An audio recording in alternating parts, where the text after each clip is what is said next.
मेरा ये केस 2 साल पहले से 1.5 से 2 साल से चल रहा है। 17 अगस्त को 2022 को सीबीआई की पहली केस फाइल हुआ था और 22 अगस्त 2022 को पीसीआर फाइल की थी। मुझे गिरफ्तार किया गया है। ना तो किसी कोर्ट ने मुझे दोषी करार दिया है, ना मेरे ऊपर कोई मुकदमा चला है, ना मेरे ऊपर कोई आरोप तय हुए हैं, ना मेरे ऊपर कोई आरोप तय है।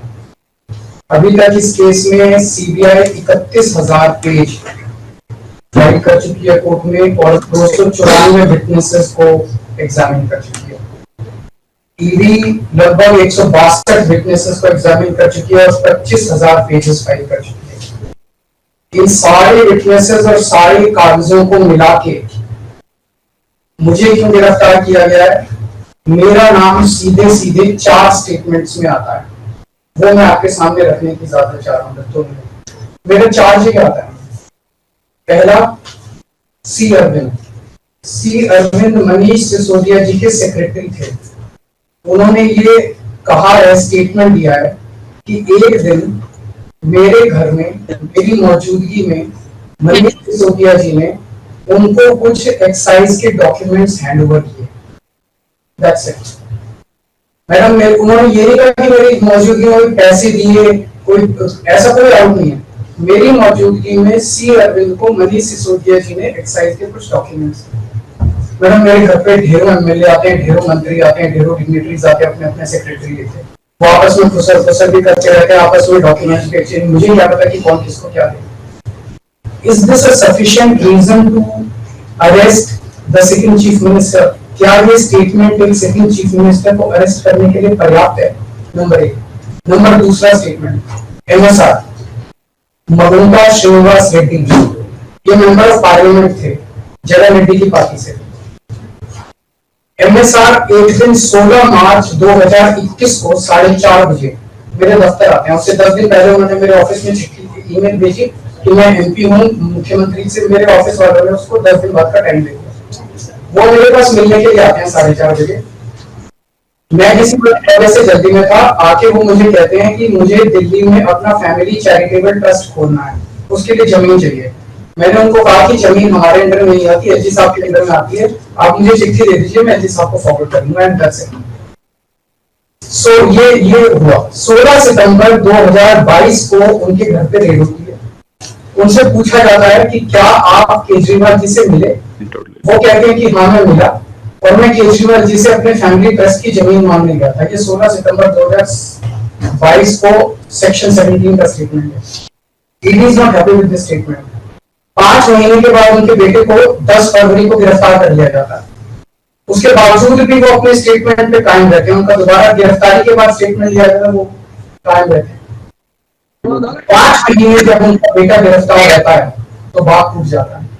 16 जुलाई को अपना स्टेटमेंट बदल लेते हैं। उसके बाद वो 16 जुलाई को वो अपना स्टेटमेंट बदल लेते हैं। 18 जुलाई को उनका बेटा छूट जाता है। उसके बाद उनका कोई स्टेटमेंट नहीं होता। That's it. स्टेटमेंट पे स्टेटमेंट हो रहे थे जब तक वो अपना स्टेटमेंट मेरे खिलाफ नहीं दे रहे थे। जैसे उन्होंने मेरे खिलाफ स्टेटमेंट दिया, बेटा भी छूट गया, स्टेटमेंट होने भी बंद हो गए और 3 अक्टूबर को उनका माफीनामा भी हो गया। Mission accomplished. इसका मतलब ईडी का मिशन केवल और केवल मुझे फंसाना था। 3 सेक्शन 50 के स्टेटमेंट है ना, तीनों सेक्शन 50 के statement they are equal in the eyes of the law. तीनों बराबर है, तीनों की ग्रेविटी सेम है। तो उसमें से एक स्टेटमेंट के तवज्जो क्यों दी गई? क्या जांच की गई है जानने के लिए उसमें से एक थी और बाकी 2 गलत है।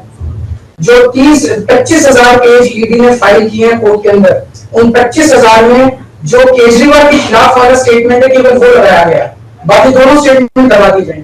क्यों मैम? कोर्ट के सामने तीनों स्टेटमेंट लाई जाने चाहिए थे ताकि कोर्ट डिसाइड कर ले सच्चाई क्या है। चलो ठीक है। और मैम तीसरा स्टेटमेंट है उनके बेटे का, राघव मगुंटा से 16 सितंबर को उसके घर पे जब रेड होती है उनसे स्टेटमेंट लेते हैं कि says whatever his father had said. उसके बाद 10 फरवरी को उनको अरेस्ट किया जाता है।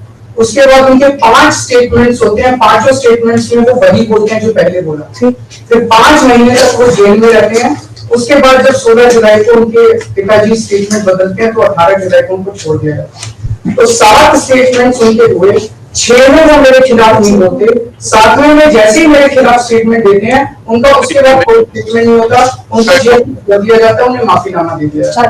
तो जो 6 स्टेटमेंट्स हैं ये रिकॉर्ड पे नहीं लाए जाते। चौथा है शरद रेड्डी। शरद रेड्डी के केस में 16 सितंबर को उसको अरेस्ट किया गया, 16 सितंबर को उसकी अरेस्ट हुई, उसने मेरे खिलाफ कुछ नहीं बोला। 9 नवंबर को उसका स्टेटमेंट लिया, उसने कुछ नहीं बोला। 10 नवंबर को उसकी अरेस्ट हुई, उसके बाद उसके 9 स्टेटमेंट्स होते हैं, मैं 9 स्टेटमेंट्स वो मेरे खिलाफ नहीं बोलता। उसके बाद 6 महीने उसको अरेस्ट करने के बाद 25 अप्रैल को वो टूट जाता है और वो केवल इतना कहता है कि मैं विजय नायर के साथ मिलने सीएम साहब के पास गया था, सीएम साहब जल्दी में थे, सीएम साहब ने कहा कि विजय के टच में रहो, विजय अच्छा लड़का है। मैं केवल ये जानना चाहता हूं कि क्या ये 4 स्टेटमेंट्स एक सिटिंग चीफ मिनिस्टर को अरेस्ट करने के लिए, मैम 2 मिनट दे दीजिए, कि ये पर्याप्त है? नंबर 1। नंबर 2, जो 30,000 पेज फाइल किए गए हैं, ये 30,000 पेज के अलावा 1 लाख पेज ईडी के दफ्तर में जो हमारी बेगुनाही के सबूत है, उनको कोर्ट के सामने नहीं लाया गया। ये दूसरी बात मैं ये कहना चाहता हूँ, ये शराब घोटाले का पैसा आखिर है कहां, जो शराब घोटाला कहा जा रहा है? मैम ये आरोप लगाया जा रहा है कि 100 करोड़ रुपए किसी साउथ लॉबी में शराब की हमने पॉलिसी बनाने के लिए, पार्टी। मैम ये जस्टिस संजीव खन्ना का ऑर्डर है, जस्टिस संजीव खन्ना का order ma'am page 22 para 12। The assertion in the complaint filed by DOE that kickback of rupees 100 crore was actually paid by Liquor Group is a matter of debate. Sanjeev Khanna कह रहे हैं, इसका मतलब ये साबित नहीं हुआ, इसका मतलब ये विवादास्पद है, इसका मतलब ये संदेहास्पद है, इसका मतलब इसके लिए सबूत नहीं है। तो जो 100 करोड़ रुपए ये कह रहे हैं कि हम लोगों ने रिश्वत ली, वो रिश्वत तो संदेहास्पद है, उसके तो सबूत ही नहीं है। लेकिन असली शराब घोटाला क्या है? असली शराब घोटाला शुरू होता है ईडी की जांच के बाद। जब ईडी की जांच शुरू हो जाती है, ईडी की जांच के 2 मकसद हैं। एक स्मोक स्क्रीन क्रिएट करना पूरे देश के सामने, आम आदमी पार्टी ने चोरी की है, आम आदमी पार्टी भ्रष्टाचारी है, आम आदमी पार्टी ने शराब घोटाला किया, और उसके पीछे एक्सटॉर्शन रैकेट करना, जिसके जरिए वो एक्सटॉर्शन रैकेट करना जिसके जरिए वो पैसे इकट्ठे कर रही है। मैं आपको सबूत दे रहा हूँ। शरद रेड्डी के केस में शरद रेड्डी को बेल 2 वजह से मिली। एक, शरद रेड्डी ने मेरे खिलाफ स्टेटमेंट दिया और शरद रेड्डी ने अरेस्ट होने के बाद 55 करोड़ रुपए का चंदा बीजेपी को दिया। 55 करोड़ रुपए के बॉन्ड्स अरेस्ट हुए। So he got his bail, he got his bail. So now the money trail is clearly established. Money trail is clearly established. Ma'am, just last 1 minute. Last 1 minute. The money trail is established, ma'am. उसने अपनी bell arrest होने के बाद 55 करोड़ रुपए का चंदा BJP को दिया, बीजेपी के अकाउंट में सीधा गया। मनी ट्रेल इज एस्टैब्लिश्ड और यही पूरी जांच का मकसद था। एक तरफ आम आदमी पार्टी को क्रश करना, एक स्मोक स्क्रीन क्रिएट करना, भ्रम का पर्दा और पीछे से एक्सटॉर्शन करना। Thank you.